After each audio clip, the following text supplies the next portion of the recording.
Hello বন্ধুরা, তোমরা সবাই কেমন আছো? আমি ভালো আছি, কিন্তু আজকে সারাদিন বৃষ্টি, আর এই বৃষ্টি ভেজা দিনে তো ভাবলাম একটু ইলিশ মাছ খাবো বলে তো হালকা পাতলা ঝোল ইলিশ মাছের রান্না। তো এই জন্য ইলিশ মাছ আমি রাঁধতে আসলাম।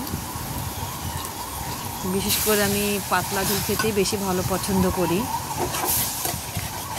আর এই ইলিশ মাছটা ঘরে একমাত্র আমি একাই বেশি পছন্দ করি, বাচ্চারা কেউ ইলিশ মাছ খেতে চায় না, আর আমার হাজব্যান্ড খুব একটা পছন্দ করে না। তার জন্য ইলিশ মাছের পছন্দ বলতে খালি আমি, খাই বলতে খালি আমি। তো আজ বৃষ্টি ভেজা দিনে কি রান্না করব, কি করব এই চিন্তা করে ঘরে ইলিশ মাছ ছিল, তো ভাবলাম আজ একটু ইলিশ মাছের ঝোল দুপুরের মেনুতে রাখি।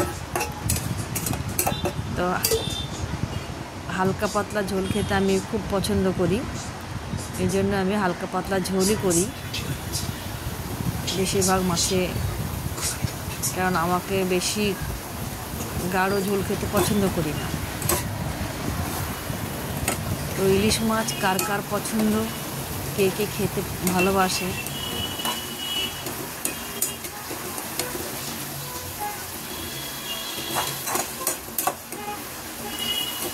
কিন্তু এখানে অনেকে ইলিশ মাছ খেতে চায় না, কারণ এখানে প্রচুর কাঁটা বলে এখানে ইলিশ মাছ কেউ খেতে চায় না। আর এই ইলিশ মাছকে এখানকার লোকে বলে পালা পালা ফিশ। তো আপনারা এই ইলিশ মাছের ঝোল খেতে কার কার পছন্দ?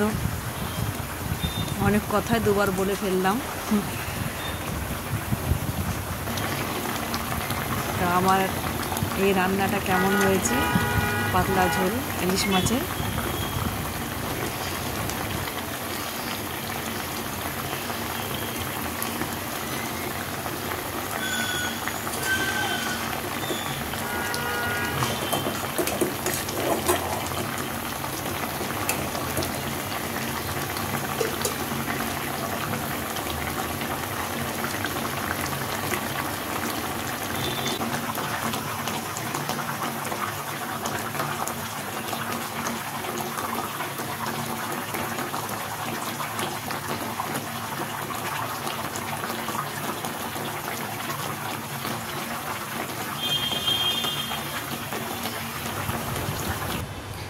তাহলে বন্ধুরা, এবার আসি, আবার কোনো একটা রান্না নিয়ে আবার ফিরবো।